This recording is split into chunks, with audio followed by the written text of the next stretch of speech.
बगल में नेपाल है, भर दीजिए।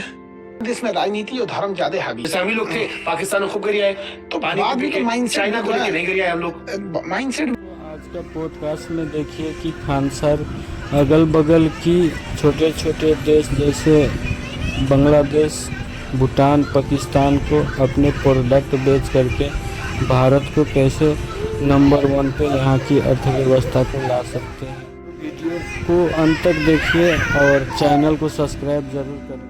फिर समझाया मुझे, तो ये मुझे रियलाइज हुआ कि एजुकेशन या बेहतर कल्चर से चीजें बेहतर हो सकती है, लेकिन फिर वही हालात भी कहाँ निकलेगा।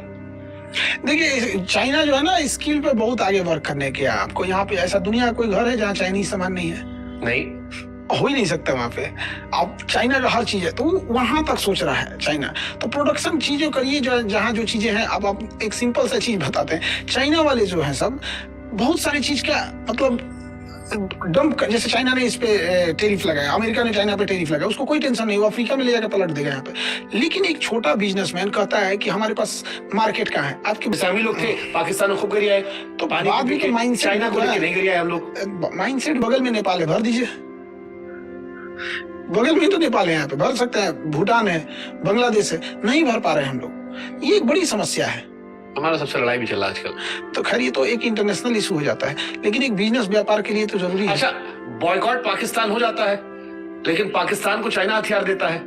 पाकिस्तान में ये भी खबर आई थी कि वहां अंदर चाइना बैठ के मॉनिटरिंग कर रहा था ऑपरेशन सिंदूर के दौरान। हमारे देश में चाइना के लिए गुस्सा क्यों नहीं दिखाते? हमारे लोग भी तो नहीं दिखाते। इस्लामी लोग थे, पाकिस्तान में खूब गिर आए, तो पानी पी के चाइना को लेके नहीं गिर आए हम लोग। देश में माइंडसेट भी तो है कि हम राजनीति और धर्म को ज्यादा वरीयता देते हैं, इसलिए क्योंकि मुसलमान वहां है, बस इसीलिए नहीं। मतलब हम लोग क्या राजनीति को जो समीकरण हो, क्योंकि उसका जो पाकिस्तान जिस नींव पे बनाया गया था ना, वो नींव ही धार्मिक मामला था।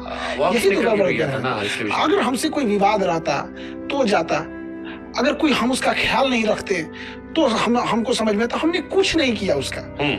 हमने उसका कुछ नहीं किया पाकिस्तान का, और वो चला गया यहाँ से। और सबसे बड़ा तो हम दोष देते हैं उस समय के तत्काल नेताओं पे, जिन्होंने एक्सेप्ट कर लिया कि पाकिस्तान अलग है। बट जैसे मैंने बहुत सारी डॉक्यूमेंट्री देखी, मैंने आपका भी एक स्टेटमेंट सुना था कि गांधी जी दुबले पतले थे, उनको मार दे, जिन्नक मार देना चाहिए था। बहुत सारे उस पर बवाल भी काफी मचा, खूब कांड हुआ ट्विटर पे, सब नेता ताड़ियां अपना राय दिए। लेकिन सर उस दौर में जब मैं बहुत सारी डॉक्यूमेंट्री देखता हूँ तो दिखता हूँ कि जैसे जवाहरलाल नेहरू का था कि उन्हें नहीं अलग करना था, लेकिन परिस्थितियां ऐसी बनी कि लोग मरने लगे, और जिन्ना साहब जो है वो मरवाए ही जा रहे थे, जानबूझ के बवाल काटे जा रहे थे। बंगाल में आग लगवा दिए, पंजाब में आग लगवा दिए, कि हजारों लोग मरने लगे। तो ये हुआ कि मरते मरते मरते अब क्या तो लोगों को मरते देखो, या इस फसाद को परमानेंट खत्म करें, जो उन्होंने दिखाने की कोशिश की। जितना मैंने पढ़ा लिखा समझा, तो क्या वो रोका जा सकता था पार्टीशन? जिन्ना अगर नहीं रहता तो कौन पार्टीशन कर सकता था, ये बताइए। लियाकत अली नहीं, उनकी हैसियत ही नहीं थी। जब देश पाकिस्तान बन गया ना, तो मुस्लिम लीग ने कहा था कि हमने पाकिस्तान बना लिया, तो जिन्ना ने भरे मन से डांटा था, कहा था कि पाकिस्तान का निर्माण मुस्लिम लीग के बस के बाहर की थी, वो मैं था जिसने पाकिस्तान का निर्माण किया था। ये जिन्ना मार दिया रहता, काम खत्म हो गया रहता। बट जैसे यही बात आपने कहा, जिन्ना मार दिए होते हैं। बहुत सारे लोग कहते हैं कि जैसे पश्चिम बंगाल है, पश्चिम बंगाल में बहुत सारे इलाके हैं जहां पर बिल्कुल एक अलग तरीके की बात होने लगी। हिंदुस्तान में बहुत सारे लोग पाकिस्तान का प्रेम करने लगे और कई बार झंडा उठा लेते हैं, नारा लगा देते हैं। तो इन सबको बढ़िया से थुराई नहीं होता है, बढ़िया से थूर दें लोग, सब शांत हो जाएंगे यहाँ पे। अब जैसे हमारे पास कश्मीर है, अब जाके थोड़ा कम हुआ है, वरना कश्मीर में भी बिल्कुल यही हाल था एक टाइम पे। अब तो इस बार का मैं गया घूमा टहला, बहुत अलग लगा, मुझे महसूस हो रहा था। बट 15-20 साल पहले जो किस्सा हम सुनते थे, उनका भी अलग कहानी था। ये तो हमारे पास था, शुरू से ना डिस्प्यूटेड रह गया यहाँ पे जनरल बूचर की वजह से। अगेन वहां पे उसने कबायली उसको घुसा दिया। हरि सिंह को तो आप कोई दोषी नहीं देता है। अब किसी से कहिए तो कश्मीर इशू में उठा देते हैं। मेन हरि सिंह तो आग लगा के चल गए, कोई पूछता है? उनको अपना धुन था कि हम स्विट्जरलैंड ऑफ एशिया बनेंगे, कबाड़ बन गए भाई। हरि सिंह ने क्या आग लगा के रख दिया था? जब सब कुछ खो दिए तो आए आप हमारे पास। हम तो उनका देख रहे थे, उनका पूरा सिक्का उक्का देख रहे थे, कहीं इंटरनेट आया था सोशल मीडिया पे, तो उनके सिक्के में तो पूरा तिब्बत सब उनके पास था। और पहले कश्मीर, जम्मू कश्मीर, तिब्बत का भी बहुत इलाका सब उनके पास था। उनको वही धुन, दुनिया पलट रही थी तो अपने हाथे से बाहर निकल के नहीं देखे थे। जब निकले तो पता चला हमारे 4 रिश्तेदारों को पाकिस्तानी उठा ले गए सब। तब आके हरि सिंह भागे भागे आके साइन किए थे। ये पहले साइन कर दिए रहते, कश्मीर का इशू नहीं हुआ रहता। कश्मीर के इशू को कैसे देखते हो? अभी जो टैकल किया गया 370 हटाया, आपका क्या आकलन है? बेहतर हुआ? 370 हटाना बहुत अच्छा था, इसमें कोई दो राय नहीं है। उसको साथ में 2 अलग अलग स्टेट कर दिया गया, ये भी बहुत अच्छा है। यूनियन टेरिटरी बना दिया गया, ये भी बहुत अच्छा है। इसमें कोई दो राय नहीं है, ये बहुत बेहतर डिसीजन है। कई अब मैं इस पे एक और क्वेश्चन पूछ देता हूँ। कई लोग कहते हैं कि जम्मू को भी कश्मीर से अलग कर देना चाहिए, क्योंकि जम्मू वाले जो है वो पिसते रहते हैं, सीटों की संख्या कम होती है, बवाल सारा कश्मीर में होता है। आपका क्या टेक है इस पे? जम्मू कश्मीर एक साथ रहना चाहिए? क्योंकि जम्मू कश्मीर जितना मैंने देखा है दोनों बहुत सौहार्द भी नहीं है, बहुत कम है। इधर वाले उधर घरी आते हैं, उधर वाले इधर घरी आते हैं। बहुत छोटा हो जाता है फिर, क्योंकि अगर फिर जम्मू बनाते हैं तो इतना एकदम छोटा एडमिनिस्ट्रेशन हो जाएगा। अब ये तो सेंट्रल गवर्नमेंट अपना सर्वे करा ले, क्योंकि ये तो चीजें बैठ के 2 मिनट की चीजें नहीं है। आपका बिहार बड़ा, हम बड़े वाले बिहार पे आते हैं। बिहार को जब कोई बीमारू राज्य कहता है तो खान सर को गुस्सा आता है? नहीं, देखिए गुस्सा की बात क्या है कि आप कैसे कीजिएगा। हम लोग के यहाँ पे हर चीज के लिए बाहर जाना है, बढ़िया इलाज करना है तो भी बाहर जाना है, बढ़िया पढ़ाई करना है तो भी जाना है, बिजनेस करना है तो भी बाहर जाना है। तो वहां पे क्या कर सकते हैं? ये इस वजह सब सुनते सुनते आदत हो गया है। तो क्यों ऐसा है? आप लोग के पास तो तक्षशिला था, नालंदा था, सब था। कब था? सब था, लेकिन कब था? 2000 साल पहले। इतना पहले 2000 साल पहले था। पिछले 1000 साल में बहुत बहुत बहुत पतन हुआ, बहुत ज्यादा, जरूरत से ज्यादा। मैंने एक वीडियो देखा था, एक मैडम थी, उनकी सरकारी नौकरी लगी थी। हाँ कही थी, उनको कहाँ भेज दिया। हाँ, मतलब बहुत कुछ कही थी, थोड़ा मोड़ा नहीं कही थी, और जिस हिसाब से कही थी उस पे सबने उनको सुनाया बहुत ज्यादा। लेकिन कई लोग ऐसे भी आए क्योंकि जिन्होंने कहा कि जो कह रही थी वो पूर्णतः गलत नहीं कह रही थी। आपकी छवि यही है बाहर की, कोई क्यों आना चाहेगा? अगर उससे कहीं और बेहतर जगह नौकरी मिलेगी तो उसका एक सामान्य जीवन होगा। वो एक पिछड़ेपन की नजर से देख रही है कि उसकी जिंदगी का स्तर जो है वो शायद कई गुना नीचे पहुंच जाएगा। कुछ चीजें हैं आमान बड़ी बहुत ज्यादा है, पॉलिटिक्स की वजह से ज्यादा है। कि मतलब आप अगर कोई जाति का इंसान है, अगर उसका बच्चा पैसे की कमी से पढ़ाई छूट रही है तो उसके जात का कोई नहीं आएगा उसको बचाने, नेता। और उसको कोई घर नहीं है या कोई बीमारी से कोई ब्लड देने नहीं आएगा, लेकिन अगर किसी का जाके कपार फोड़ दिया ना, तुरंत बचा जाएगा, नेताजी हमारा आदमी है, थाना देगा।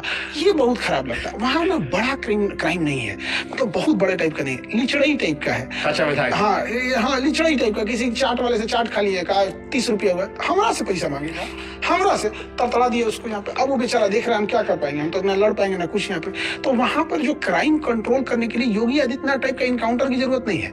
वहां महिला पुलिस को लाएं, और जो भी हर मोहल्ले में 2-4 क्रिमिनल टाइप के हैं, सब मानवर टाइप का, उसको कॉलर पकड़े और 2-3 किलोमीटर तक पैदल ही खींच के ले जाए उसको, उसका भूत उतर जाएगा, अगले दिन से गुंडा ही छोड़ देगा। ये नॉर्मल चीज। मतलब क्या बताएं, एक हमारे यहाँ आया था, ग्रेजुएशन में पढ़ता था, फर्स्ट ईयर सेकेंड ईयर का होगा, धमका रहा था ऑफिस वालों को, ऐसे हम लोग कहा यार छोड़ो, ये सबको हटा दे यहाँ पे। जो एक दिन जरूरत से ज्यादा कर दिया, उसको धोए लोग, फिर उसके घर पता किए लोग तो उसका घर रहने को ठीक नहीं था। इस टाइप के तो वहां गुंडई हैं, तो मन बढ़ी बहुत ज्यादा हो गई है। योगी आदित्यनाथ आपको काहे पसंद है? हम कई बार आपके भाषण सुने कि चाइना बन जाए तो चाइना ठीक कर देंगे, ये हो जाए तो ये कर देंगे। आपको योगी जी का स्टाइल अच्छा लगता है, जो ये गुंडा फसाद ठीक किया हो? ये गुंडा फसाद को गुंडे फसाद की तरफ ठीक करना चाहिए। ये आरती उतारने वाला चीज नहीं है यहाँ पे। गुंडाई किया मार दो, बाद में देखा जाएगा, बता देना जी गाड़ी पलटा था, क्या पलटा था, बता देना, पहले इलाज हो जाएगा। कौन इंजेक्शन देता है, टेबलेट इंजेक्शन बता देना है, खत्म कहानी। तो इस पे भी कई लोग कहते हैं ह्यूमन राइट जो चलता रहता है सब।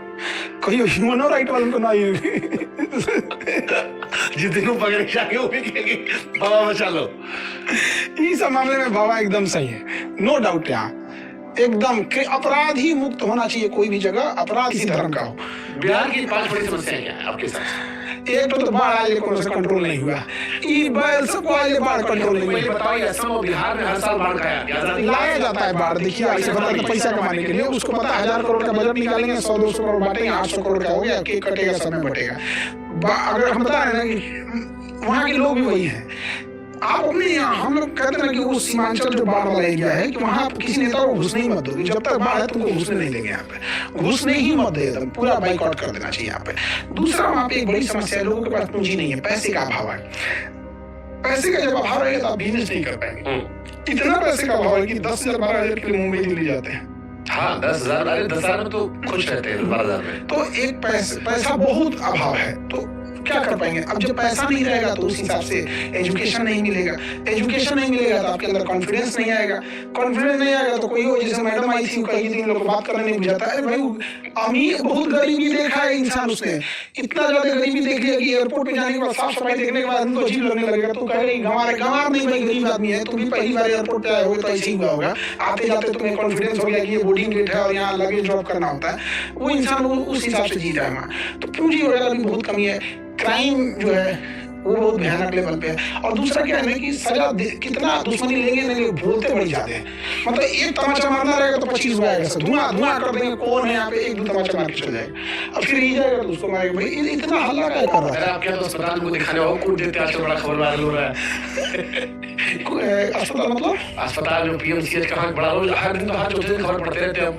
अगर पीएम से पाप उसमें आप एक बार इलाज कराने चले जाइएगा ना तो आपका हिम्मत काम जाएगा। हम जमीन पे लेटे हुए आदमी को देखे हैं और उसका अटेंडेंट ऐसे पानी लेके चढ़ाता, उसको पानी चढ़ रहा है। अरे हम खबर पड़े चूहा नाखून खा गया भाई, हम हमारा दिमाग खुद खराब हो गया। अच्छा चूहा नाखून खा गया तो एक बार हमको ये भी नहीं